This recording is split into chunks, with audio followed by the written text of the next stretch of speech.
సంఘానికి ఈరోజు ఆయన్ని దేవుడు అని నమ్ముతుందంటే కారణం ఆయన సమాధిని గెలవటమే, ఆయన సమాధి నుంచి లేవటమే.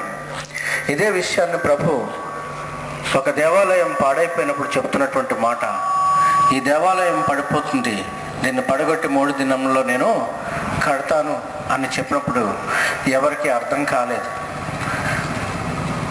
ఆ నిదర్శనం ఏంటంటే శరీరం అనేటటువంటి దేవాలయం, మానవ శరీరము దేవాలయమై ఉన్నదంటాడు. కొరింథీ పత్రికలు అంటాడు, నీ దేహము నా ఆలయమే ఉన్నదని మీరు ఎరుగరా అంటున్నాడు.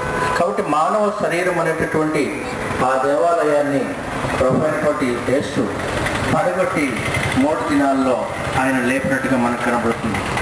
అలాగే యోనాను గురించి చూసినట్లయితే ఆయన 3 రాత్రులు 3 పగలు శాప నోట్లో సజీవుడిగా ఉన్న విషయం, 3 దినముల తర్వాత ఆయన్ని బయటికి అది ఉమ్మిన విషయం మనకు కనబడుతుంది. ఈ నిదర్శనం కూడా ప్రభు అయినటువంటి యేసు ప్రభు చూపిస్తూ ఉన్నాడు. క్రీస్తు ప్రభు సమాధిని గెలిచినటువంటి దేవుడు, మృత్యువుని గెలిచినటువంటి దేవుడు. కాబట్టి ఈనాడు క్రైస్తవ విశ్వాసం క్రీస్తు మీద, ఆయన గెలవటం మీద నిలబడి ఉంది.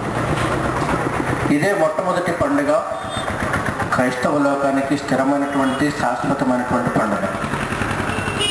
ఈ పండుగ